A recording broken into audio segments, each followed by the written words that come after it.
கதைக்கு போகிறதுக்கு முன்னாடி ப்ளீஸ் டூ சப்ஸ்கிரைப் பண்ணுங்கள், கமெண்ட் பண்ணுங்கள். உங்களுக்கு இந்த கதை பிடிச்சிருக்கிறா, இதே மாதிரி உங்கள் வாழ்க்கையிலையும் ஏதாவது நடந்திருக்கிறா, இல்லைன்னா நீங்களும் இதே மாதிரி கதைகள் எழுதியிருக்கீங்களா? கமெண்ட் பண்ணுங்கள், சப்ஸ்கிரைப் பண்ணுங்கள், உங்கள் ஃப்ரெண்ட்ஸுக்கோ உங்கள் ஃபேமிலிக்கோ ஷேர் பண்ணுங்கள். கிட்ஸ் கூட இதை கேட்கலாம் கண்டிப்பாக, ஏன்னா கிட்ஸ் ஃப்ரெண்ட்லியாக தான் இருக்கும் இந்த சேனல் எப்போவுமே. தேங்க்யூ.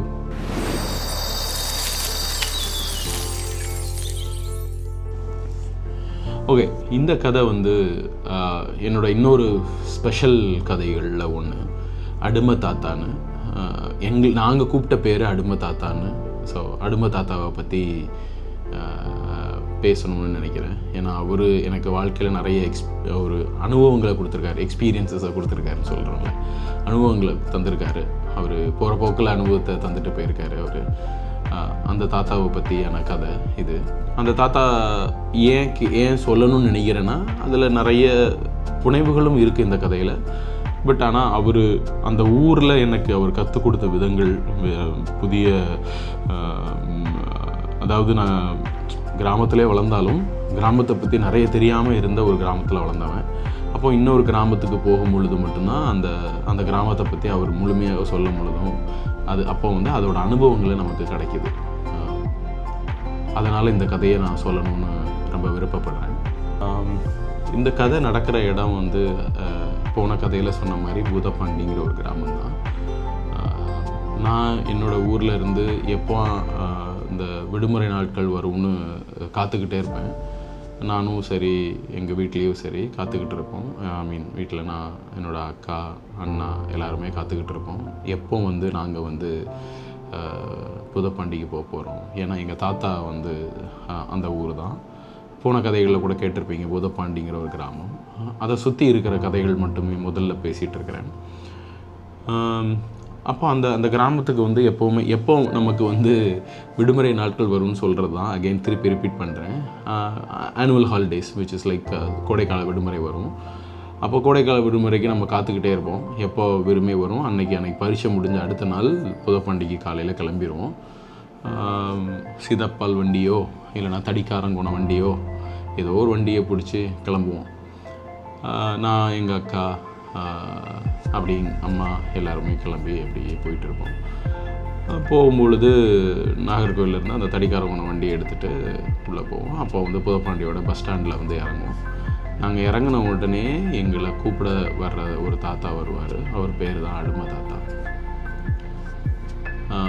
அடிமை தாத்தா வந்து எப்போவுமே வந்து எங்கள் தாத்தாவோட உற்ற நண்பன் மாதிரி.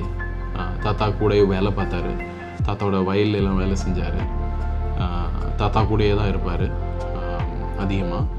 அதனாலேயே என்னவோ தெரில, எனக்கும் அவருக்கும் தாத்தா மாதிரி தான், தாத்தா மாதிரி இல்லை, தாத்தா தான். அவரும் ரொம்ப எங்களை வந்து அந்யோன்யமாக பார்த்துப்பார். நாங்கள் வந்து எங்கள் பஸ்ஸு வருதுன்னு முன்னாடி காலத்தில் ஃபோன்லாம் சொல்ல முடியாது, இந்த இடத்துல இப்போ வருவோம் அப்படின்லாம் சொல்ல முடியாது. அந்த காலகட்டத்தில் கரெக்டாக 4:30 வருவோம்னா அந்த 4:30 அந்த பஸ்ஸு வர இடத்துல, அந்த பஸ் ஸ்டாண்ட் இடத்துல அந்த தாத்தா எங்களுக்காக வெயிட் பண்ணும். அந்த தாத்தா வந்து என்னவோ தெரில, என்னை எப்போவுமே தோளில் தான் சுமந்துட்டு இருந்திருக்கு. நடந்து போனதில்லை. பஸ்ஸை விட்டு இறங்கணுன்னா தோளில் பிடிச்சிட்டு, பேராண்டி வா, என்ன போகலாமா, வீட்டுக்கு போகலாமா, உனக்கு ஆச்சி தேடிட்டு இருக்கா, உங்கள் தாத்தாவும் தேடிட்டு இருக்காரு சொல்லிவிட்டு எங்களை தோளில் கூப்பிட்டுட்டு எங்கள் அக்காவை கையை பிடிச்சிட்டு எங்கள் அம்மா பின்னாடி நடந்து வந்துட்டு இருப்பாங்க. அப்படியே அந்த போலீஸ் ஸ்டேஷன் இருக்கும். போலீஸ் ஸ்டேஷனை தாண்டி ஊருக்குள்ளே போனால் வடக்கு தெரு வரும். போன கதையிலையும் கேட்டிருப்பீங்க வடக்கு தெரு.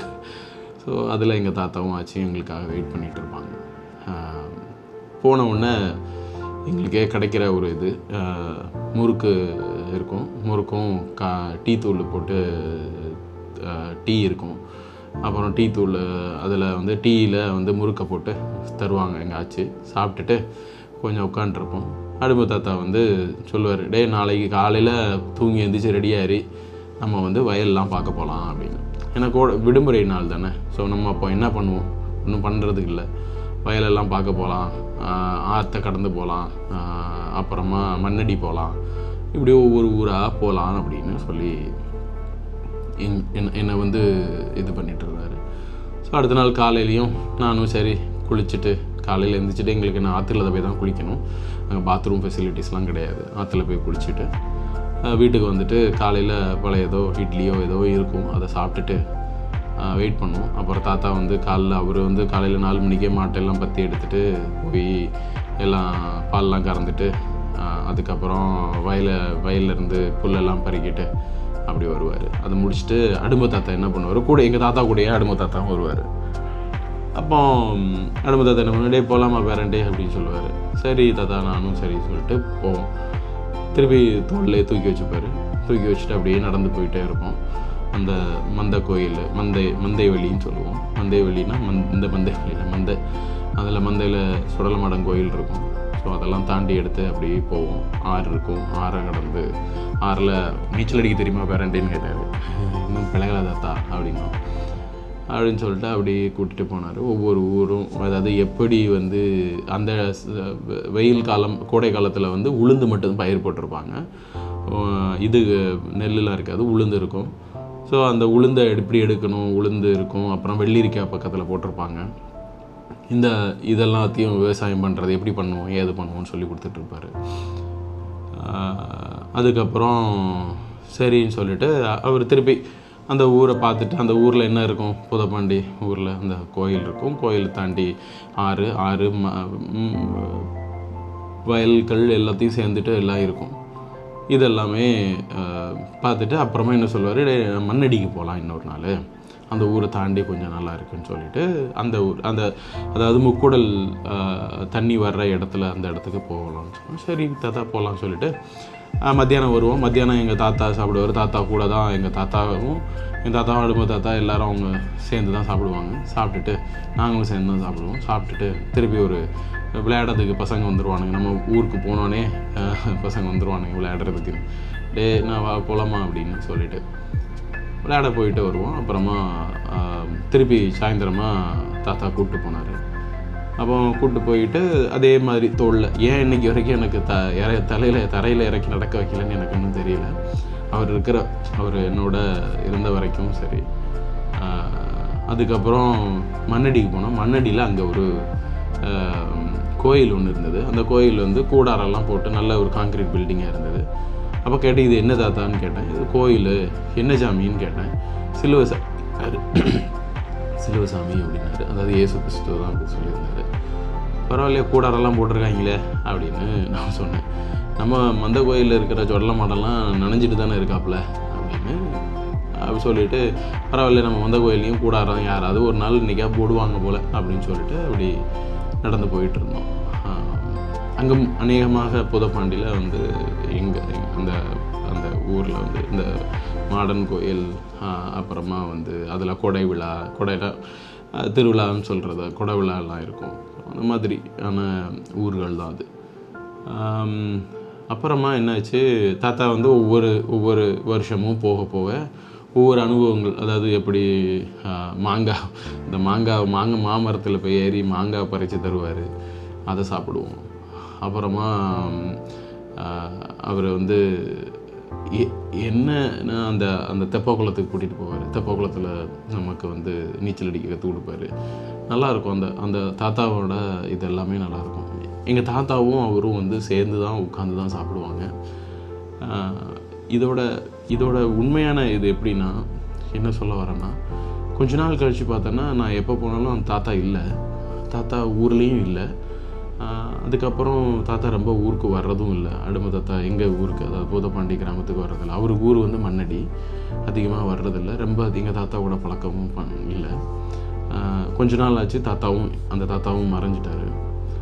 சரி, இப்போ நீங்கள் நினைக்கலாம், இது எல்லாருக்குமே நடக்கிற ஒரு தருமம் தானே, இதில் ஏன் என்ன வந்து ஒரு அடும தாத்தாவை ஸ்பெஷலாக சொல்லணும்னு நினைக்கிறேன்னு என்னோடய 10ஆம் கிளாஸ் எக்ஸாம் முடிஞ்சது.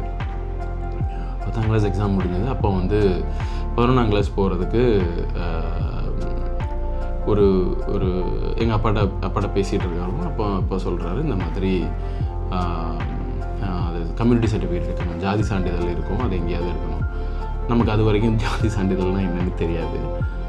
அப்போ வந்து இல்லைடா நான் உனக்கு எடுத்து வச்சுருக்கிறேன், நீ போய் பார்த்துக்கோன்னு சொல்லிவிட்டு எடுத்து வச்சுட்டு அதை பார்த்து அப்போ தான் கேள்வி கேட்குறோம். அப்போ வந்து என்ன கேள்வினா, இதில் என்னப்பா பிசின்னு போட்டிருக்கு அப்படின்னு. பேக்வர்ட் கிளாஸா அப்படின்னு. சரி ஓகே, அப்படின்னா இந்த ஒவ்வொரு கேட்டகரியும் பிரிச்சிருப்பாங்க அப்படின்னு சொல்லிட்டு அப்புறமா வந்து அது வேறு என்னென்ன கேட்டகரி இருக்குதுன்னு கேட்குறேன். இந்த மாதிரி எஸ்சி இருக்குது, எஸ்டி இருக்குது, ட்ரைப்ஸ் இருக்குது, கேஸ்ட் இருக்குது, அதுக்கப்புறம் எஃப்சின்னு ஒன்று இருக்குது, ஓசின்னு இருக்குது, இப்படி நிறைய எக்ஸ்பிளைன் பண்ணுறாரு எங்களுக்கு. அப்புறம் எங்கள் அப்பா தான் எப்படி நம்ம எல்லாருமே உண்டு தானே, ஏன் இப்படி பிரிச்சுட்டாங்கன்னு அப்படின்னு ஒரு கேள்வி கேட்டேன். அப்போ வெள்ளந்தியா அந்த கேள்விகள் வந்ததுனால கேள்வி கேட்டேன். இல்லைடா, ஒவ்வொருத்தரும் ஒரு கேட்டகரியில் பிரிச்சுருக்காங்க, அது எப்படி இருக்குது அஸ் இந்தியன் கான்ஸ்டியூன்சி படி அப்படின்னு சொல்லி கொடுக்குறேன். அப்போ யார் இதெல்லாம், யாரெல்லாம் இவங்கெல்லாம் இவங்கெல்லாம் யாருன்னு அப்படின்னு கேட்டேன். நம்ம தெருவிலேயே நிறைய பேர் இப்படி இருப்பாங்க. அப்போ எஸ்சின்னா நம்ம அது அடிமை தாத்தா வந்து அவரும் இதுதான். ஓ அப்படியா, ஓகே ஃபைன். ஆனால் எதுக்கு நம்ம தாத்தா தானே, நம்ம தாத்தாவுக்கு அவரும் எஸ்சினா நானும் எஸ்சி தானே, அந்த மாதிரி அவர் கேட்டுட்டு இருந்தார். ஸோ அந்த மாதிரி ஃபன்னியாகவும் போயிட்டு இருந்தது. அவர் என்ன அதுக்கு மட்டும் எங்கள் தாத்தாவுக்கு மட்டும் என்ன பிரிச்சிட்டிங்க அப்படின்னு சொல்லி கேட்டுட்டு இருந்தேன். இல்லை அவர் வேறு நம்ம சொந்தக்காரர் இல்லை, இன்னொருத்தர். அப்போ தாத்தாவோட ஃப்ரெண்டு தாத்தா கூடயே தான் நான் நடந்துகிட்டு இருந்தார், சுற்றிக்கிட்டு இருந்தார் அப்படின்னு சொல்லிட்டு ஒரு கதைகள். இன்னவே இப்போ இருக்கிற சம்பவங்கள்லாம் நடக்கிறத பார்க்கும்பொழுது எங்களுக்கு அப்படி எங்களை வளர்க்கலை. இதை வந்து இது இப்படி பிரிக்கணும், இப்படி பிரியணுங்கிறது எங்கள் தாத்தாவோ எங்கள் அப்பாவோ எங்களை அப்படி சொல்லலை ஒன்று. இன்னொன்று, அவங்களோட வாழ்ந்த முறைகள் வந்து எங்களுக்கு வந்து அதை பிரிக்கிறதுக்கு தெரியலை. அதாவது எப்படின்னா, வீட்டில் ஒன்றா தான் சாப்பிடணும். சில இடத்துல இப்போல்லாம் நம்ம கேள்விப்பட்டோம்னா அவங்கள தள்ளி வச்சு சாப்பிட வைக்கிறாங்க, அவங்க இடத்துல இது பண்ணுறாங்க, அவங்களுக்கு வேறு மாதிரி இது கொடுக்குறாங்க. நான் லேட்டராக சென்னைக்கு வந்ததுக்கப்புறம் தான் எனக்கு இதெல்லாம் தெரிய வந்தது. வேறு ஊர் கிராமங்கள்லாம் இப்படி நடக்குது, சென்னையில் நடக்குதா இல்லையான்னு தெரியல, வேறு ஊர் கிராமங்களில் இப்படிலாம் நடக்குதுன்னு தெரிய வரப்போ அப்போது எனக்கு தோணுது, ஏன் நம்ம ஊரில் அப்படி இல்லையே. எங்கள் ஊர்லேயும் சில இடத்துல இருக்குது, லேட்டராக புரிஞ்சுக்கிறேன். பட் ஆனால் நம்ம குடும்பத்தில் அப்படி இல்லையே அப்படின்னு கேட்குறப்போ அப்போ தான் தோணுது, they don't want to explain in saying that அப்படி பிரிக்கக்கூடாதுன்னு சொல்லலை. அவங்களோட ஆக்ஷனில் காமிச்சிருக்காங்க. இந்த மாதிரி ஜாதிகளோ இதுகளோ இல்லை, அது வந்து கான்ஸ்டியூன்சிஸ் படிஸ் இருக்குது. நம்ம சைடில் அப்படி கிடையாது. நம்ம எல்லாருமே ஒன்றா தான் உட்காந்து சாப்பிடுவோம், என்ன தான் உட்காந்து பரிமாறிக்கணும் அப்படிங்கிற ஒரு புரிதலை அந்த எங்கள் தாத்தா அடிமை தாத்தாவும் சேர்ந்து இருந்தனால எங்களுக்கு அது புரிஞ்சிக்க முடிஞ்சது.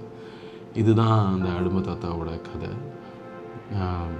வணக்கம், நன்றி இது வரைக்கும் கேட்டதற்கு. உங்களுக்கு இது பிடிச்சிருக்கும்னு நினைக்கிறேன். பிடிச்சிருந்தா again please like, share, subscribe. அப்புறமா உங்களுக்குன்னு ஒரு பிளாட்ஃபார்ம் வேணும்னு நினைக்கிறீங்கன்னா please reach out to us. அந்த பிளாட்ஃபார்மில் நீங்களும் பேசலாம், கதைகளை வந்து பரிமாறிக்கலாம், கதைகள் நம்ம வந்து ஷேர் பண்ணிக்கலாம், பரிமாறிக்கலாம், கதைகள் வந்து நம்ம பாட்காஸ்டிங் பண்ணலாம். Please reach out to us. Thank you.